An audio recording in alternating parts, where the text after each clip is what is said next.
gonna check out the Scaries TV stuff, guys. Even though that's what we're gonna do. So this is the Darkest TV Moments by Nick Crowley. And last time we watched a Nick video, I got very afraid and scared, and I cried a little bit. But people want me to watch it, so let's do it. And we're gonna make it extra spooky because we're gonna watch it while we're playing Vampire Survivor. So it's gonna be extra spooky, and I'm home alone at night. Ooh, and it's dark out. Ooh. Whoa.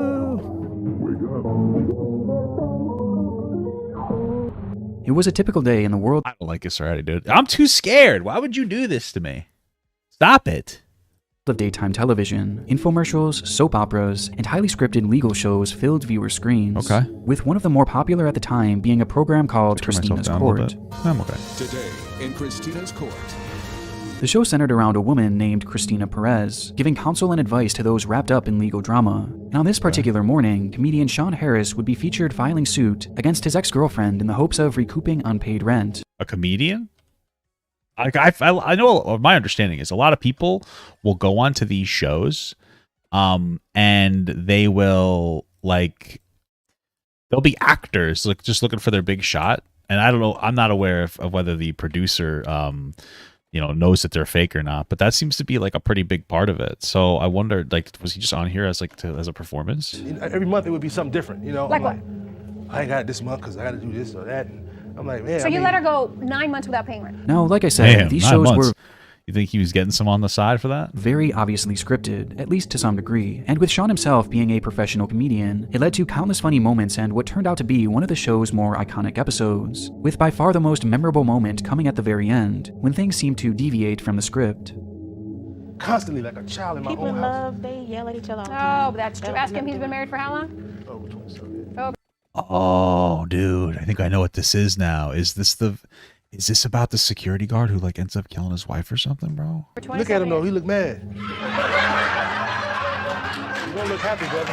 Oh my god. You don't look happy. No. I think I heard about this one on the TikTok.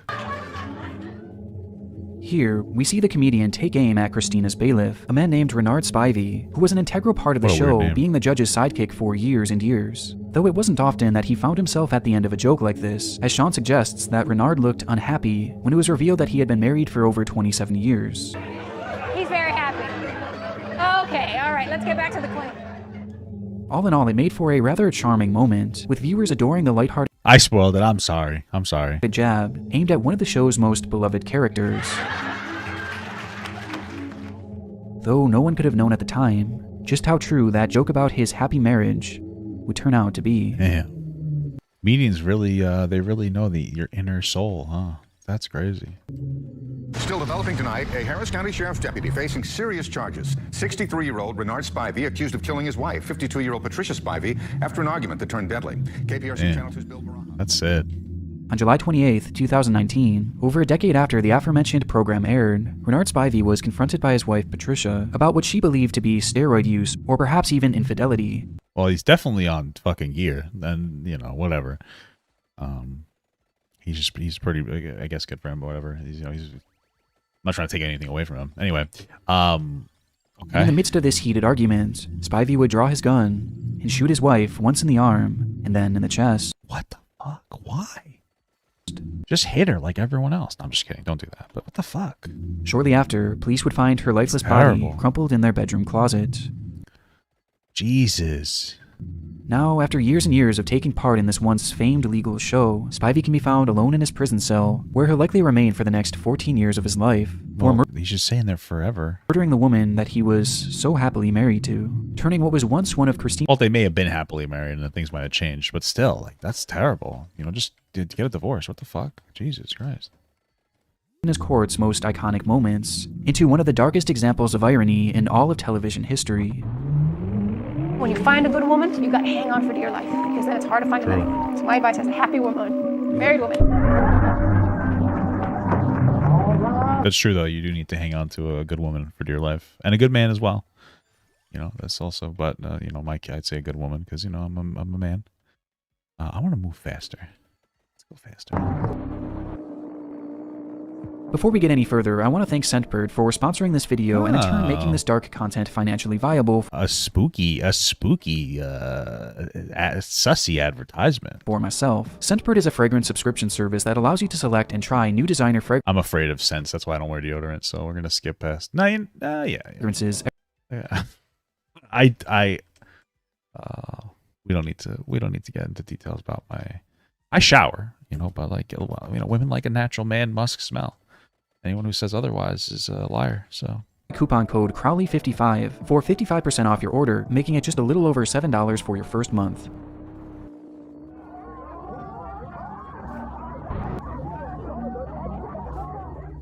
The world of television is an interesting one. Despite the highly controlled and well-polished products that we're typically used to seeing on our screens, there have been a surprisingly high number of deeply disturbing moments that have happened when on air, and this potentially new series aims to highlight some of the most disturbing. And what better way to start than with a relatively unknown case that has haunted me for years. what the hell is this?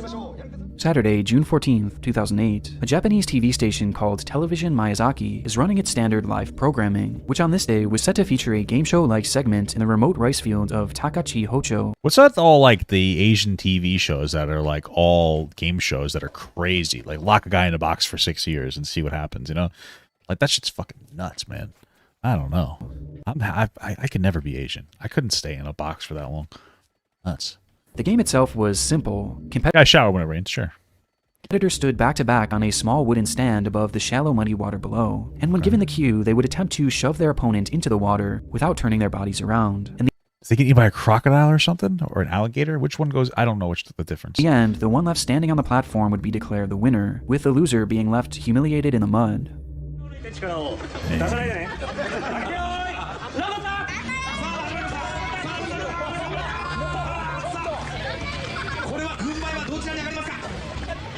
Okay, so what Round happened? 1 goes off without a hitch, resulting in the losing contestant being covered head to toe in a thick brown sludge. What, is it man versus a woman? I feel like a woman can never win this. Not to be sexist or anything. With the whole atmosphere perfectly encapsulating the craziness I shower, relax. Alright, stop being mean to me. and high energy charm that you would expect from a Japanese game show made at the time. And so far, everything was all in good fun, with this excitement only escalating as the contestants convinced one of the show's hosts, a man named Tatsuchi Yanagida, to join in on the competition.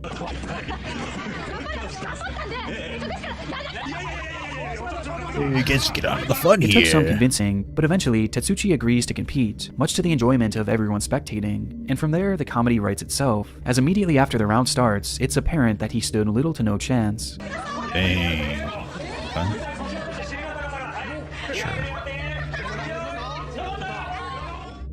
And upon instantly losing his balance, Tatsuki reacts in a split second and dives off the platform, landing headfirst into the muddy water below, which causes his body to fall limp. Would he paralyze himself? What the fuck? The water that he had just dove into was merely 6 inches deep, with the rest consisting of a thick layer of mud, which his head would strike directly, instantly causing his neck to break. Jesus Christ.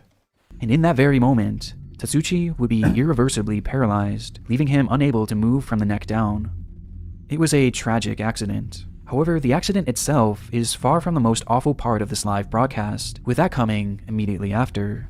Unaware of Tatsuchi's severe injury, the crew believed that he was merely playing a prank on them and just joking around, and so they left him there, face first in the water, and proceeded to shove his face even deeper and deeper into the mud, splashing even more on top of his head to rub in the fact that he had lost.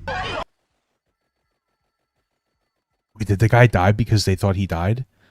That's terrible.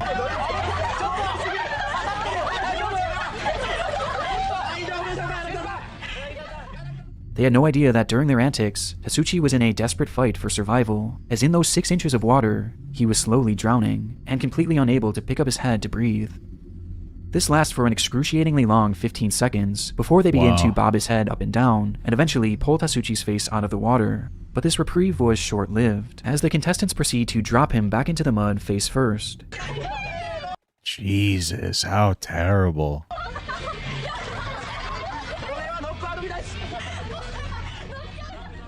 It is so incredibly painful to watch. Did he and live? made all the more disturbing with the over-the-top hysterical laughter coming from everyone around him, who are completely oblivious to the situation in front of them. Finally, after what feels like an eternity, Tasuchi is hoisted above the water and the camera switched back to the main broadcast, ending both Tasuchi's and the viewer's pain. By some stroke of good fortune, Tasuchi would survive the ordeal. Well, thank goodness. Oh my lord. That's horrible. But just barely, as it's estimated that even just a few more seconds in that mud would have likely led to his death. Yeah. But thankfully, this wasn't the case, and according to his Facebook page, Tasuchi has learned to live with his body-wide paralysis, and even went on to rejoin the show years later in some capacity, ending this entry off on somewhat of a bright spot, despite this otherwise being one of the more Well, thank God he lived. I thought they were going to be like, yeah, he ended up dying. And I was going to just, that would have been so sad. Jesus. unsettling and appalling broadcast accidents that I've ever seen. All right. Now we're going to something fun. Oh, never mind. On the topic of broadcasts that have left an impression on my life, I would say none have had more of an emotional impact than a story run by 60 Minutes about a man named Donald Herbert. The story starts back in 1995, just 4 days after Christmas, when a fire broke out in a home in Buffalo, New York. In an attempt to put out the blaze, firefighter Donald Herbert was standing on the roof of the building when suddenly it gave way. As a result, Herbert would fall into the attic where he would be trapped in the smoke, unable to breathe. He would lay there without oxygen for 6 whole minutes before they finally were able to pull his body to safety, with the whole ordeal being filmed and shown on local news. Somehow, Herbert managed to survive this accident, but being without air for that long caused him to lose most of his brain function, leading to him spending the following years in a minimally conscious state, unable to eat, unable to breathe, and seemingly unable to understand the world around him. Eventually, his condition led to him being placed in a nursing home, where a feeding tube was the only thing keeping him alive.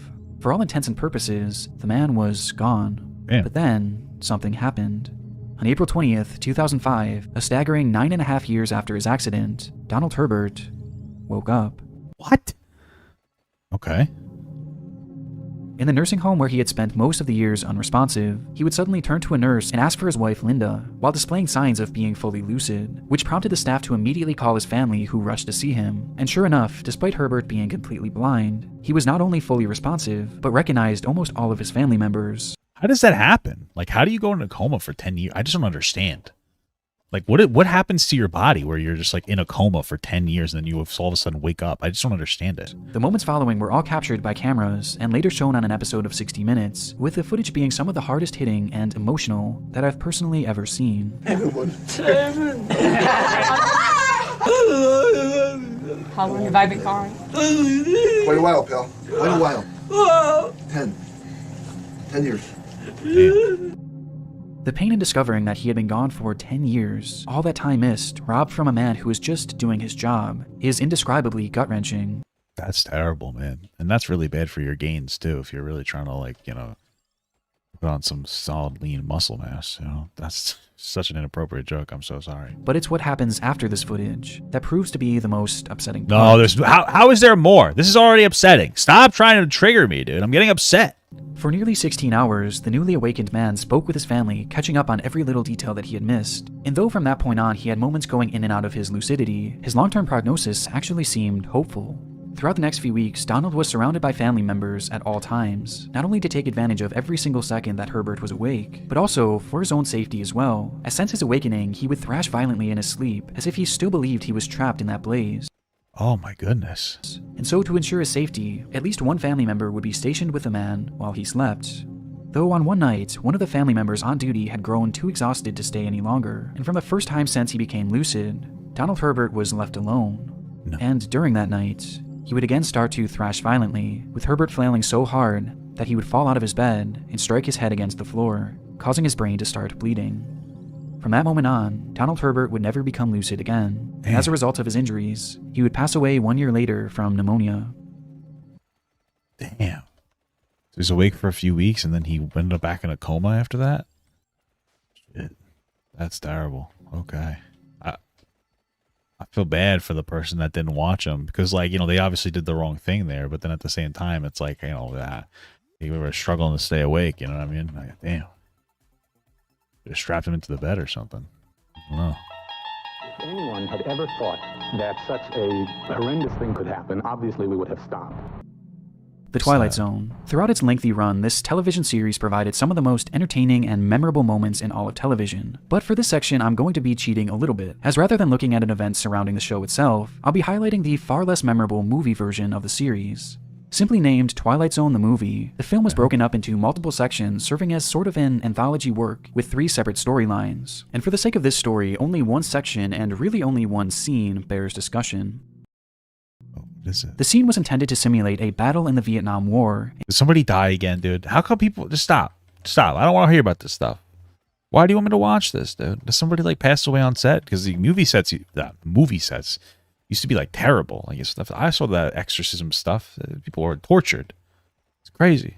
In which the protagonist, a character played by actor Vic Morrow, is attempting to outrun an attack helicopter and escape the area. The footage was intended to serve as the sections. What does that mean? Like, a trans person? You get it? Because, transphobia and identifying as an attack helicopter. You get the joke, guys? Funny stuff. Dramatic conclusion, with it being described as the following. In the scene that served as the original ending, Bill, the character portrayed by Morrow, stumbles into a deserted Vietnamese village, where he finds 2 young Vietnamese children left behind when a US Army helicopter appears and begins shooting at them. What is it? Like napalm the area and kill the kids? That's like fucking... That was unfortunately like normal shit. It's horrible. Morrow was to take both children under his arm and escape out of the village as the hovering helicopter destroyed the village with multiple explosions. Damn. Based on that description alone, shooting the scene was going to be tricky and likely a very intense process on the set, as all the effects used were set to be done practically, meaning that they would require an actual helicopter and real pyrotechnics. Damn. See, that's why we need... That's the good thing about all the CGI, dude. None of this bad stuff happens, you know? Not only this, but the director, a man named John Landis, wanted to use actual child actors for the scene, which, given that it was planned to take place at What would they use instead? night and near explosions, was Oh. technically illegal in the state of California. Oh. Despite the laws in place, however, Landis decided to shoot the scene regardless, enlisting 7-year-old Mika Din Lee and 6-year-old Renee Shin Yi Chen to play the roles of the Vietnamese children. And with all the pieces now in place, the cameras began to roll on what was set to be the stunning conclusion to this particular section. Come on. What's about to happen here, dude? I don't like this.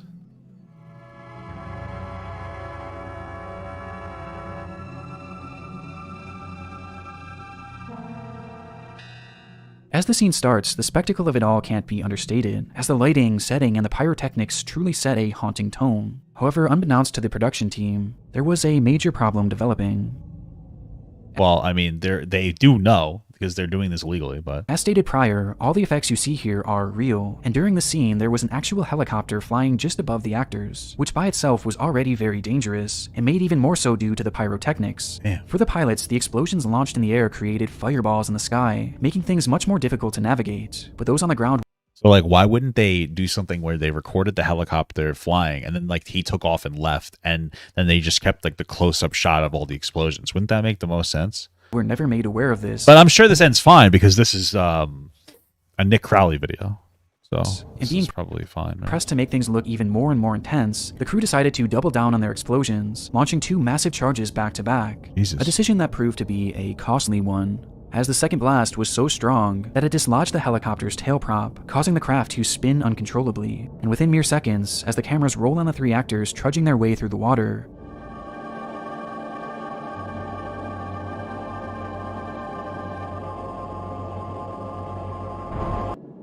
the craft crashes directly on top of them. Stop. Somehow, everyone on board the helicopter survived the wreck, though those on the ground weren't so lucky. Well, I figured the guys in the helicopter were fine. What the fuck? What about the kids? As in one split second, the blade of the helicopter slashed into Vic Morrow and Mika Din Lee,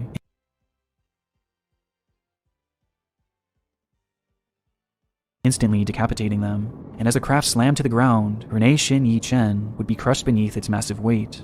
In one frame, there were 3 living actors, and in the next, there were none. In retrospect, it's not hard to see the red flags and the dangerous practices being used by the production team. However, What the fuck? I hate it when you guys make me watch this stuff, but this is terrible. Bro, all they had to do was, that's what I said before, have the opening shot with the helicopter there and pull it away. Jesus Christ. Oh, that's following terrible. several long legal battles, no one would be found liable in the deaths of the 3 actors. How? It was illegal. What do you mean no one was found liable? What? And Landis himself would go on to enjoy an incredibly successful career.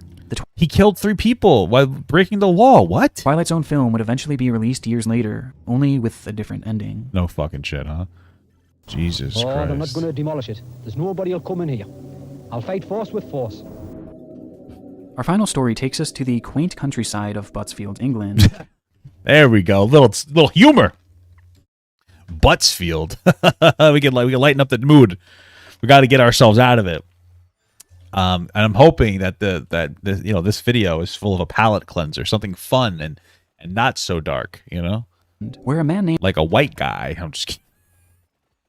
Sorry, I'm such a fucking idiot. Albert Dryden had been living a fairly solitary life. Following his retirement from steelworking, Albert dedicated his life to building up a plot of land which he had purchased in the area. His main goal was to construct a bungalow for his elderly mother where she could live during the summers, while also planning to build some sort of fallout bunker on the same plot. But right from the start, he ran into issues, as his permit request to build these structures on his land was promptly denied. This did not stop Dryden, however, as despite the ruling, he began his construction anyway, believing he had That's a real man right there. found a workaround with the law, as rather than building the house in a standard manner, he instead dug a deep hole into the ground and began to construct his home there, labeling it as the home in a hole. Due to this, the home only stood about 8 feet or so above the ground, which Dryden believed made the construction legal. However, he was wrong in his assumption, and the building swiftly caused a disagreement between the man and the Derwentshire District Council. Why would he think that would work? I don't understand. I don't get it. What? With this rift growing more and more amplified as time went on. In the midst of this ordeal, a man named Harry Collinson was appointed as chief of the council and assigned to handle the case as his first order of business. And he did so by initially sending Dryden a letter demanding that he stop construction and also tear down what he had already built. Dryden, however, decided to counter with a court appeal, which was swiftly denied, leading to the court's final order that the building be demolished within 3 months. It was around the same time Maybe he had 3 months to demolish. That's a lot of time. that the local news began to document the ongoing feud between Dryden and the government, and despite the numerous rulings against him, Dryden still refused to give in to the government's demands, and eventually, the council decided to take matters into their own hands, and decided to demolish the structure themselves. Okay. So on June 20th, 1991, Harry Collinson, a demolition team, and a group of police constables traveled to Dryden's property to demolish the structure. Before this group arrived, the decision was made that should Dryden attempt to escalate the situation, they were to immediately back off and come up with another plan. Well, just arrest him. Doesn't that make the most sense? Like, why not just have the police there and be like, hey, we're going to take this down or we're going to arrest you? Does that not make any sense to anybody? Like, To avoid any sort of physical altercation. why? At the scene, numerous reporters had already began gathering at the property line, including a cameraman for the BBC, who was there Ooh, to the document big the feud black in real time. And right from the start, it was channel. clear that Dryden was not going to be going down without a fight. The gate to his property was chain-locked, with Dryden standing behind it, pointing to 2 letters that he believed proved that he should be able to keep his structure intact, at least for the time being. Was he illiterate? Why does he think that? I don't understand. Read that as an official letter, and there's an appeal in. There's an inspector coming out on this site in 5 weeks' time. But it doesn't say that. Well, I have another letter confirming that. I'm not going to show you the other letter, but this chap's coming out in 5 weeks' time. Well, all I'm asking is to wait 5 weeks for the outcome, chap. maybe 6 weeks. It'll take a week after he's been out. I'm satisfied, Albert, that there's nothing in these documents that affects the legality of the enforcement notice that the inspector has confirmed. Well, be it, Harry. However, Dryden's request for more time was clearly falling on deaf ears, and realizing this, Dryden began to grow more and more agitated, with his tone quickly turning far more menacing. If you don't open the gate, now we'll obviously have to take the fence down with the machine. So if you want, you can have some time to remove the fence yourself to minimise the damage. Do you want to do that? Any damage that's subsequently caused as a result of you preventing us doing that will be your liability. Well, you might not be around to see the outcome of this disaster. Damn, he just threatened the guy. Jesus. Now, you've been warned. Can you explain what you mean by that? Well, I'm not going to explain, but if you had any sense, you would go away now and wait 5 weeks for the outcome of that. Right? That's my last word on it. If you show me the letter referring to the 5 weeks delay. Did they not come with police officers? The second the guy threatened me, I would have been out of there, boy. I'd be like, peace. I would have dipped, and then I would have... They got the police. Show you the letter. I've told you where the letter is. At this point, based on their initial plan, the crew should have certainly turned back, Yeah, as for it was now sure. getting to the point that Dryden was outright threatening Collinson, Yeah, warning him that sure. if he were to step on his property, that something awful was going to happen. And though this did cause Collinson to take a few steps back, he still remained steadfast in carrying out the task and remained on the edge of This is like his first job, right? So I guess he felt like he had to really stick it to him. But I would be fucking around with that shit, boy. the property line, standing his ground even when Dryden escalates the situation even further. What the road down now? Go ahead, there. Can you get a shot at this gun? Okay. Yeah, I think As I'd the be two stand out. face to face, Dryden brandishes his pistol and points it directly at Collinson. And wanting to ensure the man's combative behavior was being documented, Collinson asks the cameraman to get a shot of his gun, which subsequently leads to this moment. What? They all make up and they kiss and they leave? What happens? A shot of this gun. Out of it.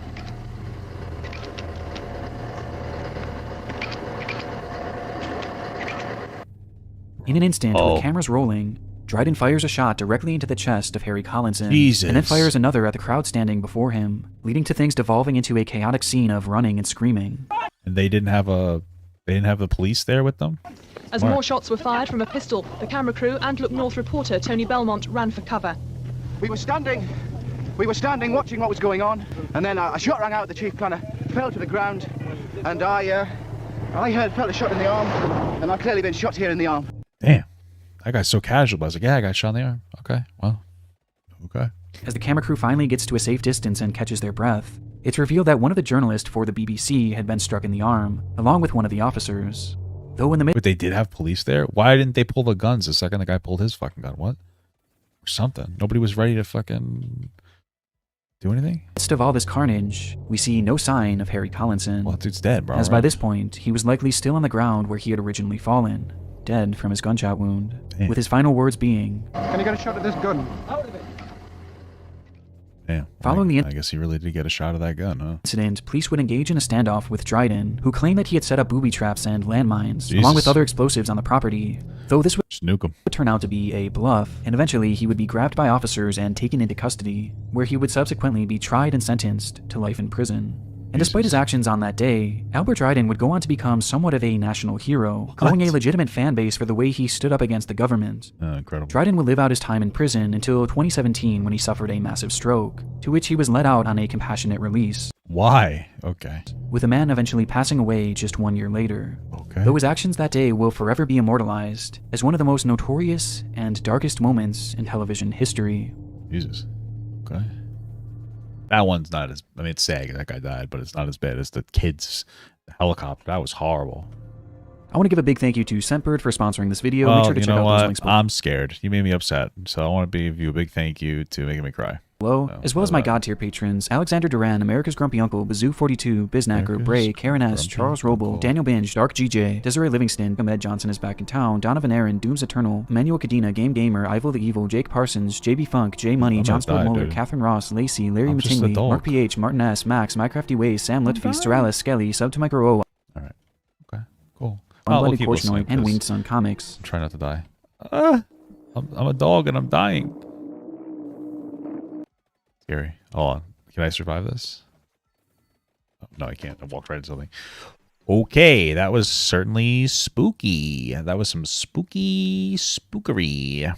I want Papa Gut to pee on my face, but just as a friend.